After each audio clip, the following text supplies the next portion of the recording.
All right, welcome to the second game of the evening, second review. Up this time is Coridden. Become the ultimate shapeshifter in this hack and slash ARPG with action-based combat. That's what the A means there, marketing people. Transform seamlessly and customize both your human and beast powers as you level up. Find new gear and DNA strands. Venture out solo or in co-op to uncover the secrets sealed inside a legendary city. Right, so this game was assigned to Petty for review, so over to him for the details. So, yeah, this is, I guess, kind of like a Diablo-esque RPG, only with better controller support. You have several assortments of weapons, ranging from crossbow for dealing with range. I have a spear currently for my melee, but you have an assortment ranging from regular one-handed swords, two-handed great swords, two-handed hatchets, one-handed swords,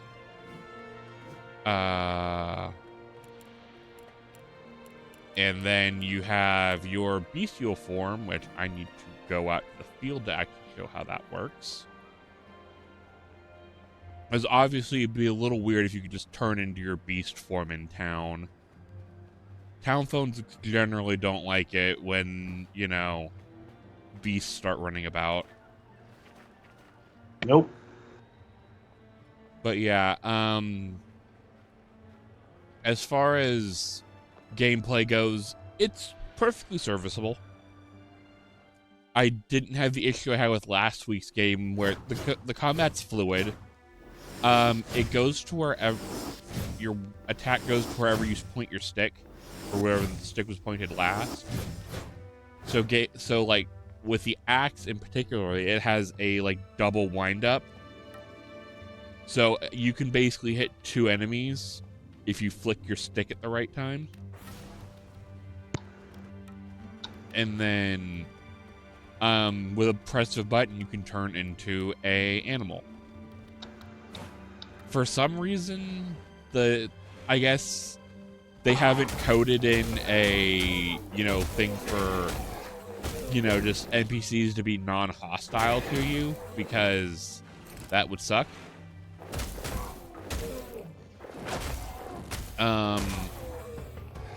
There is... there are some weird oddities, like there was a point where I had to track somebody, and you would think you'd be able to do that as an animal. No, anytime I found footprints, I needed to turn back into a human to figure out what direction they go. But to me that feels like that should also be something you can do as an animal, because all of the animals you play as here are predatory. So they should have some means of, tracking.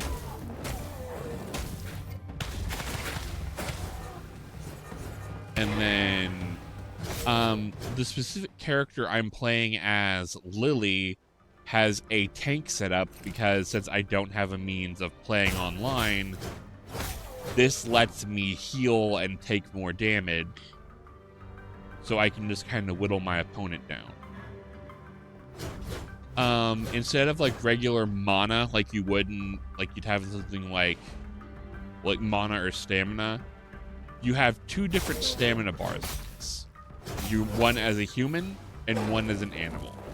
As you switch, your other bar will refill, or both of them will refill out over time outside of combat. Generally, battles are quick enough that they will be handled by time one of the bars is depleted, or by time both bars are depleted.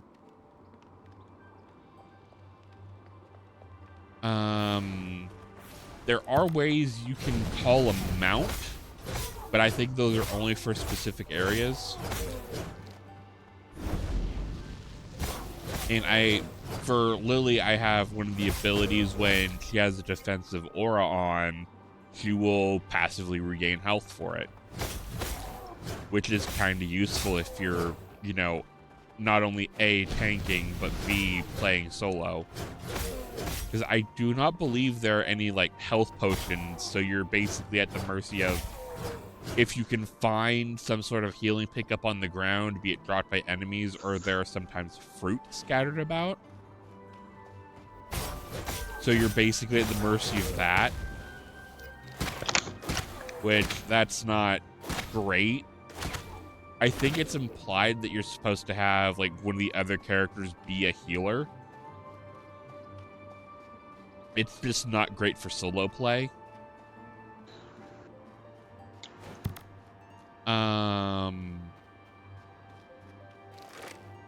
But yeah, like, combat snappy. Music was alright, but I ended up getting bored with it and turning it off for something else.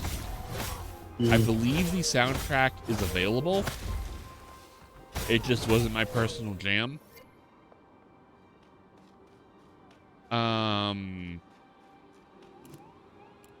Let's see. And yeah, each of these... there is a, like, standard leveling system in here. So, as you level up, you can get better gear. You know, as one might do. The, like, fire spells can actually interact with the environment. There was a puzzle in the first area where I actually had to burn some dried out tree limbs that were blocking my way. But in order to get the fire spell, I had to progress through the first area and basically defeat the first boss, and they dropped the fire spell. Which, that's kind of cool. But I guess some other issues with Conveyance is they've been giving me some random tasks for areas I don't have access to yet. Which, to me, I find that rather irksome. I know some people don't care. But it's definitely one of those things where I feel if you're giving me quests, it should be areas I have access to.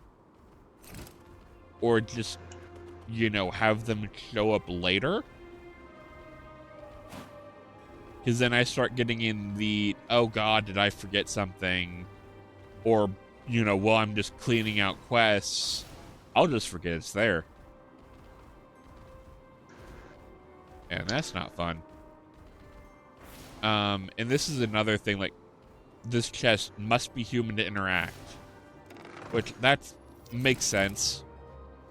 But then there are just some other weird things, like most things you have to turn into a human for, which I get, like especially when it involves talking to people. But there are some other like weird things, like the tracking or the, I guess, pushing minecarts you can do as either, but I believe you push faster as a person. What's or this? No, you push faster as an New animal because scavenger, huh? the faster move. What can I do for you? Which to me it makes it feel like the boxes just don't have weight. Maybe I do. $5. But that's just a nitpick on my end. Well, here's the element. But yeah, there are quests you can go around and help the townsfolk. Here's one of those, like, I hold this to get healing. So yeah, I did just take that dude's food, yes.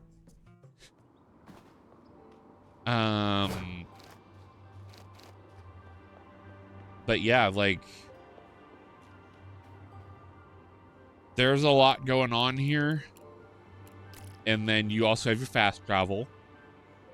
You have your map, which, because of the inbuilt multiplayer aspect of this game, just going to your map or hitting start to go to your inventory, the game is not paused.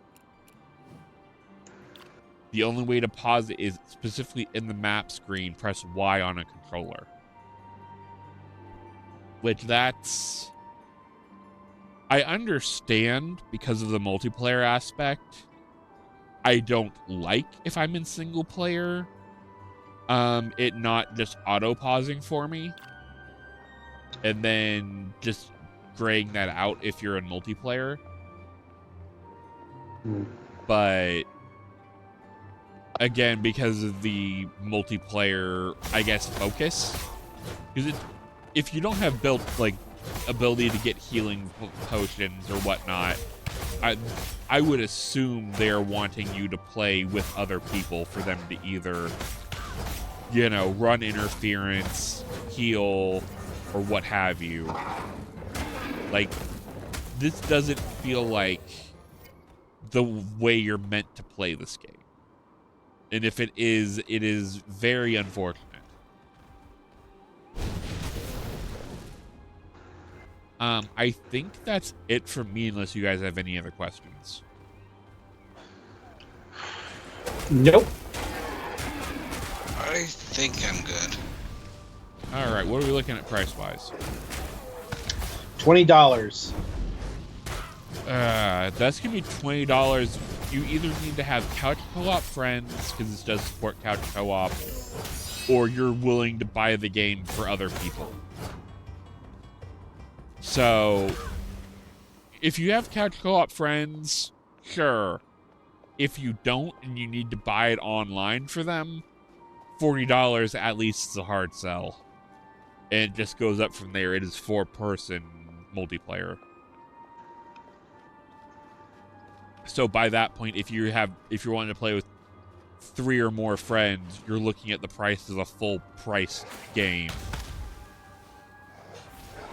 So that's a little hard of a pill to swallow with just the, like, general mechanical issues with the game. But yeah, I guess that's kind of where I lie. If you have local multiplayer friends to play with, it could be a fun time. If you need to play online, it's probably best to wait for a sale.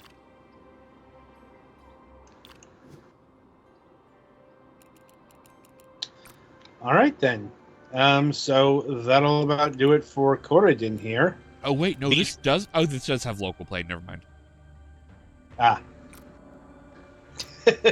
I didn't see the thing for a second. I just thought it was online only. That would have changed my recommendation severely. But yeah, no, the local offline play is available. Okay. All right. Sorry That'll about about yes. Well, that'll about do it for Coridden here. Be sure to tune in after the break as the Galax reviews Which Way Up Galaxy Game.